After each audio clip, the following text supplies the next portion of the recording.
Hello everyone, welcome to your learning channel office computer.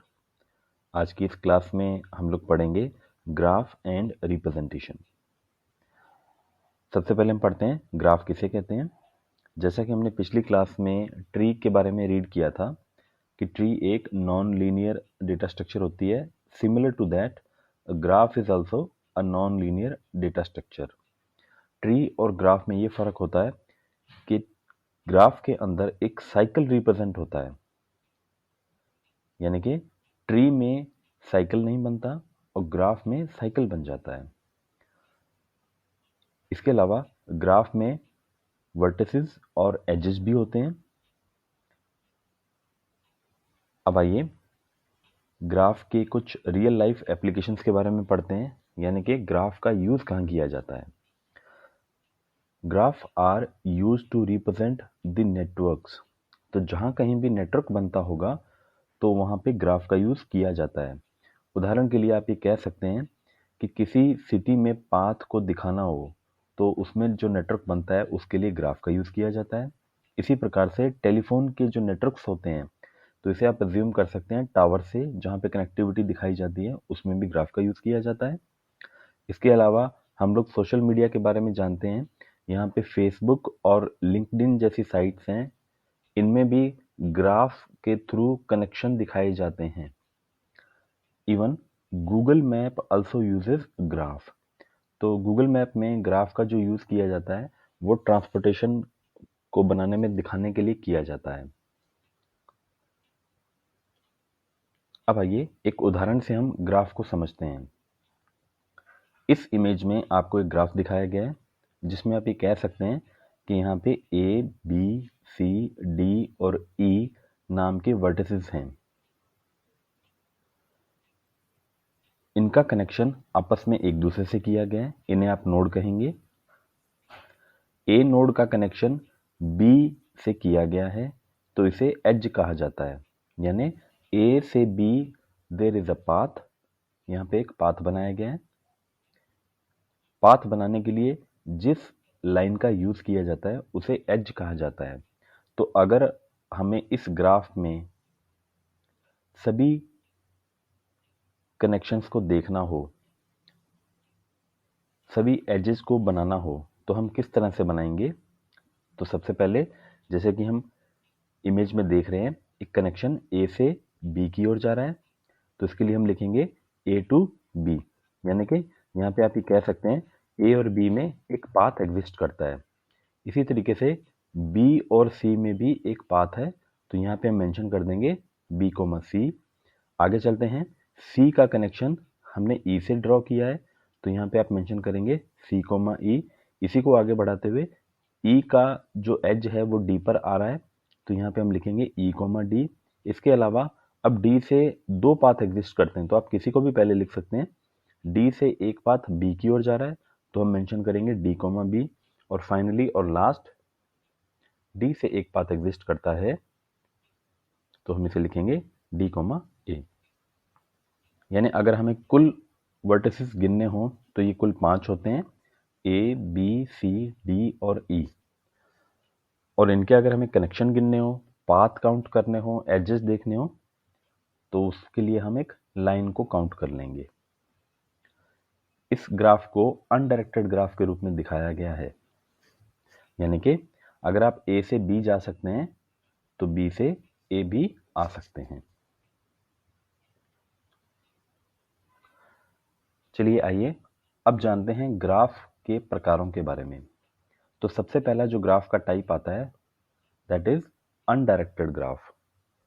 तो जैसा कि आपने अभी एग्जाम्पल में भी देखा और नीचे इमेज में भी देख रहे हैं, ये एक अनडायरेक्टेड ग्राफ है। अनडायरेक्टेड ग्राफ उसे कहा जाता है जिसमें कोई डायरेक्शंस नहीं होती हैं। अनडायरेक्टेड ग्राफ में अगर एक पाथ नोड ए से बी के बीच में एग्जिस्ट करता है, यानी कि ए और बी के बीच में एक लाइन ड्रॉ की हुई है, तो आप ये कह सकते हैं कि आप ए से बी जा सकते हैं और इसका रिवर्स यानी बी से ए भी आप विजिट कर सकते हैं।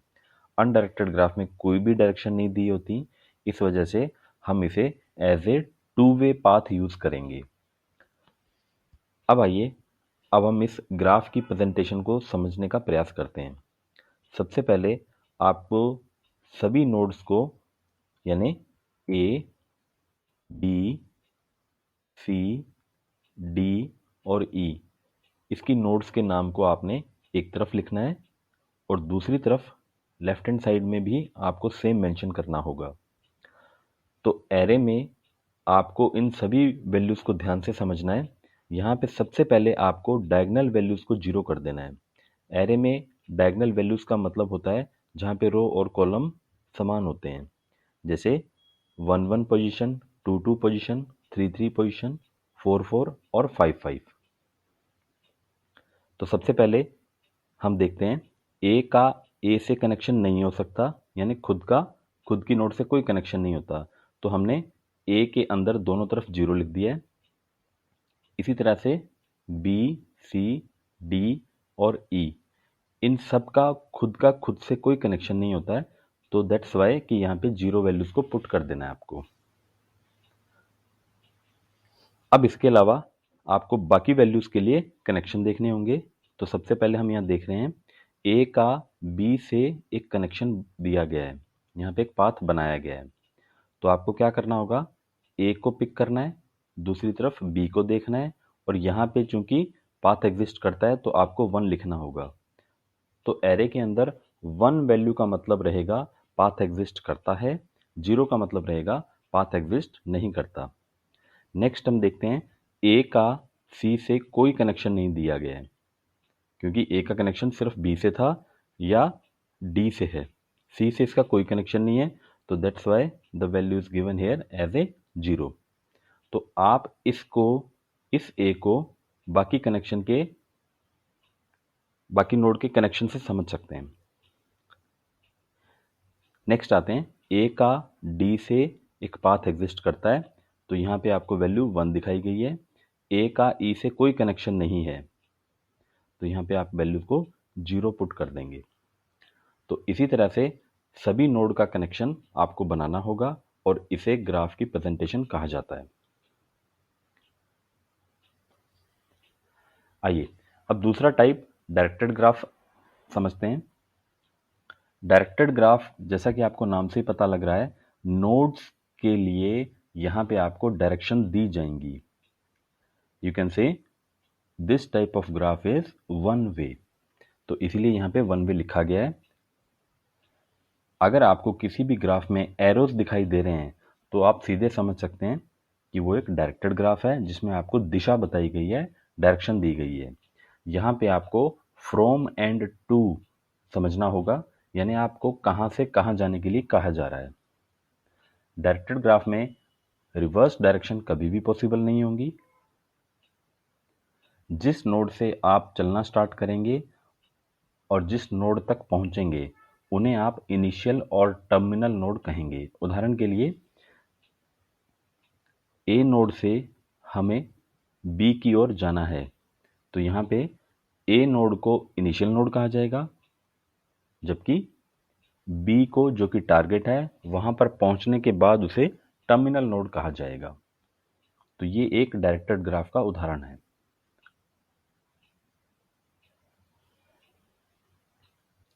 चलिए नेक्स्ट आते हैं वेटेड ग्राफ पे।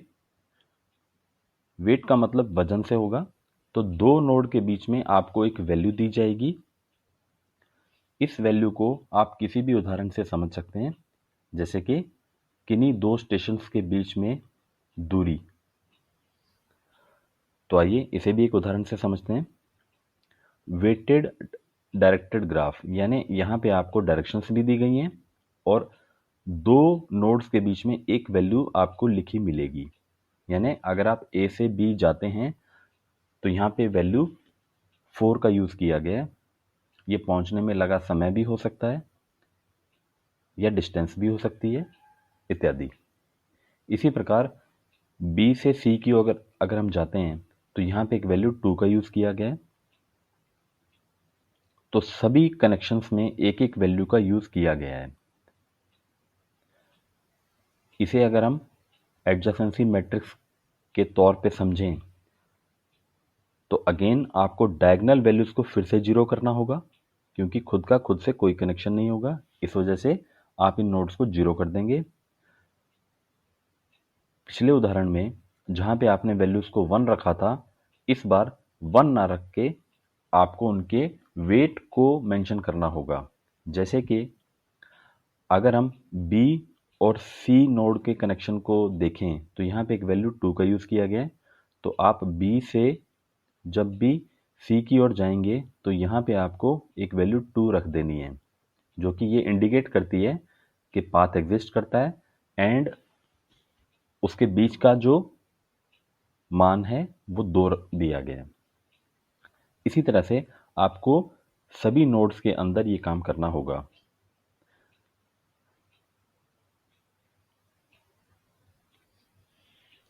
अब आते हैं ग्राफ की कुछ पॉपुलर टर्मिनोलॉजी पर, कुछ डेफिनेशंस पे, कुछ कीवर्ड्स पे जिन्हें हमें समझना होगा। सबसे पहला कीवर्ड आता है पाथ। तो जैसा कि आपने उदाहरण में देखा, sequence of node to reach to a node, यानी अगर आप ए नोड से बी नोड की तरफ जा सकते हैं, वहाँ पे एज बनाया गया है, एक लाइन दी गई है, कनेक्शन बनाया गया है, तो उसे आप पाथ कह सकते हैं। इसी तरह से क्लोज्ड पाथ किसे कहेंगे? Initial node is same as terminal node, यानी जिस नोड से स्टार्ट हो रहे हैं उसी नोड पे अगर आपको एंड दे दिया गया है तो इसे क्लोज पाथ कहा जाएगा। Cycle, path which has no repeated edge, तो उसे आप साइकिल कह सकते हैं, रिपीटेड एज नहीं होंगी। कनेक्टेड ग्राफ किसे कहा जाएगा? One in which some path exist between every two vertices, तो यहाँ पे उसे कनेक्टेड ग्राफ कहा जाएगा। कंप्लीट ग्राफ किसे कहा जाएगा? Every node is connected with all other node, यानी एक नोड के सब जगह कनेक्शन आ जाएंगे तो उसे कंप्लीटेड ग्राफ कहा जा सकता है। और इसमें नंबर ऑफ एज को भी काउंट करने का एक फॉर्मूला दिया गया है। अगर आपको याद हो तो हमें ये सॉर्टिंग की क्लास में भी ये फॉर्मूला हमने रीड किया था, n into n minus one divide by 2। तो जहाँ पे n जो होगा वो नंबर ऑफ नोड्स होंगी, यानी आपको नोड्स बता करके इस तरह से पूछा जा सकता है कि उसमें कितने एजेस हो सकते हैं। Then after it comes to digraph. Digraph होता है डायरेक्टेड ग्राफ, जिसे हमने पढ़ा था कि अगर आपको डायरेक्शंस दी गई हैं तो उस ग्राफ को डायग्राफ कहा जा सकता है। एक टर्म आती है लूप। इसके बारे में कहा जाता है कि edge that is associate with similar end point, तो उसे लूप ग्राफ कहा जाता है। Adjacent node, parent node has 2 child. मान लीजिए एक पेरेंट नोड है और उसके 2 चिल्ड्रन हैं, तो वो दोनों आपस में नेबर्स या एडजेसेंट नोड कहलाएंगे।